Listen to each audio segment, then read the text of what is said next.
Bienvenue sur Africa 24 dans cette nouvelle édition du 12-15. Voici les titres de l'actualité. Le Nigérien Emmanuel Ikazobo est nommé nouveau président d'Ecobank. Il succède à Thierry Tano, directeur général du groupe de 2013 à mars 2014. Le virus Ebola inquiète de plus en plus la Sierra Leone. Le pays a annoncé ce vendredi le versement d'1,32 million d'euros afin de combattre l'épidémie de fièvre hémorragique. Et enfin, la Fédération camerounaise de football a annoncé l'ouverture d'une enquête sur des allégations de fraude sur des matchs de son équipe au mondial. Nous y reviendrons dans cette édition.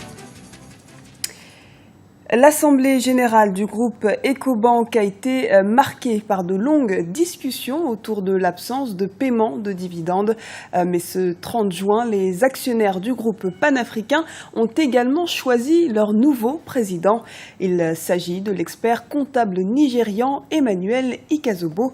Samuel Maté, économiste, nous décline le portrait de cet homme. Emmanuel Ikazobo apporte trois choses au conseil d'administration d'Ecobank, et ces trois choses répondent à la situation critique d'Ecobank à cet instant précis. La première chose, il apporte la formation et le signal d'intégrité que Ecobank recherchait de par sa formation d'expert comptable et doté d'un MBA d'une université londonienne. Et ensuite, il faut noter que Emmanuel a travaillé avec Deloitte, qui est un cabinet reconnu pour sa rigueur dans l'application des normes et dans l'audit. Et également, Emmanuel a une expérience étendue sur l'Afrique, à travers l'Afrique. Donc c'est quelqu'un qui connaît très bien l'Afrique et l'environnement des entreprises. L'épidémie d'Ebola qui a débuté en février dernier en Guinée continue de se propager. Depuis le début de l'année, le virus aurait tué près de 400 personnes dans 3 pays ouest-africains. L'est de la Sierra Leone est justement frappé depuis plusieurs jours par le virus et les autorités sanitaires nationales peinent à freiner les contaminations. Les explications de Guillaume Durand. L'épidémie d'Ebola continue sa progression en Sierra Leone. Après avoir touché la Guinée et le Libéria, la fièvre aurait déjà fait 50 victimes dans le pays et plus de 200 personnes seraient contaminées. Dans l'est du pays, à Kenema, les autorités sanitaires jugulent tant bien que mal l'épidémie. Le plus grand problème, c'est de faire accepter la maladie aux gens. Ils doivent comprendre que si quelqu'un présente des diarrhées et des vomissements, il faut immédiatement le signaler. Face à un virus qui se transmet facilement, les personnes qui présentent des symptômes prennent souvent peur au point de se cacher, ce qui au final favorise la propagation d'Ebola. Quand j'ai pensé que j'avais la maladie, je me suis cachée. J'ai pensé qu'elle venait après moi. Je me traitais moi-même. J'ai entendu dire que beaucoup de gens touchés par le virus mouraient à l'hôpital. Alors quand l'ambulance est arrivée pour moi, je me suis enfuie. À Kenema, les autorités sanitaires de la région estiment qu'elles peuvent contrôler l'épidémie. Je crois que nous pouvons contenir Ebola ici, à Kenema, et préserver le reste du pays, éviter d'autres infections. Nous avons mis en place un poste de contrôle jusqu'à l'extérieur de Kenema, où se trouve la seule route qui mène au reste du pays. L'épidémie actuelle d'Ebola est la plus meurtrière depuis l'apparition de la maladie en Afrique centrale en 1976. Au total, l'Organisation mondiale de la santé a recensé 635 infections et 399 décès depuis février 2014. En Afrique du Sud, la communauté islamique de Cape Town a rejoint d'autres musulmans du monde entier pour observer le jeûne à l'occasion du Ramadan. Durant cette période, les mosquées se mobilisent davantage pour distribuer de la nourriture aux plus démunis, comme nous l'explique Florencia Sampori.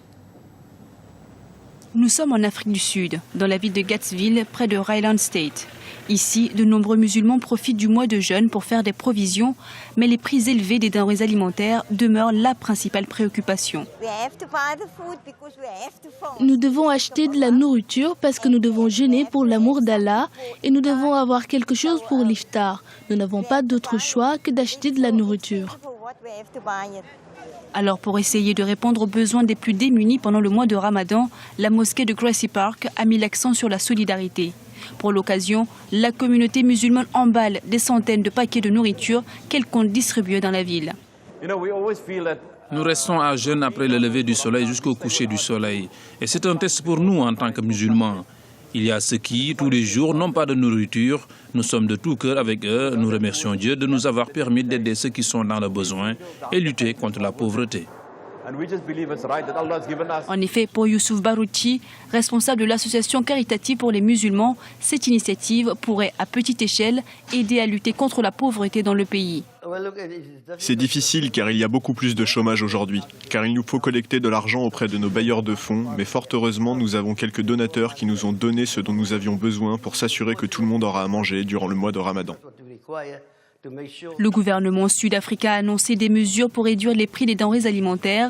Les musulmans représentent 2,3% de la population, soit 1,3 million de Sud-Africains.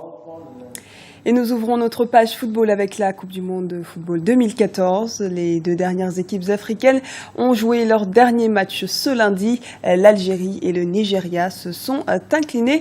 On salue tout de même leur brillant parcours. Bien entendu, la compétition se poursuit. Au programme des huitièmes de finale de ce mardi, l'Argentine affrontera la Suisse et la Belgique fera face aux États-Unis pour une place en quart de finale. Et puis, toujours au sujet du mondial, la Fédération camerounaise de football a annoncé ce lundi l'ouverture d'une enquête sur des allégations de fraude des 3 matchs du premier tour du mondial de son équipe.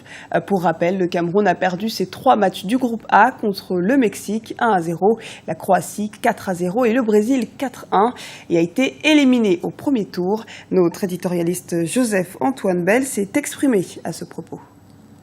Quand il y a des suspicions, qu'il n'y a aucune preuve, on n'en parle pas. Les journaux, habituellement, quand ils parlent, c'est qu'ils ont plus de preuves que ce qu'ils ont annoncé. Voilà ce que font les journaux sérieux. D'ailleurs, il n'y a qu'à voir le comportement de l'Afrique. Il faut ouvrir une enquête. Mais quelle enquête? Elle a déjà à ouvrir une enquête sur ses propres dysfonctionnements. Elle ne va pas ouvrir une enquête sur une suspicion que les auteurs eux-mêmes disent basée sur rien du tout. Et c'est la fin de cette édition. Merci de nous avoir suivis. Restez avec nous dans un instant, une nouvelle édition de l'actualité sur Africa 24.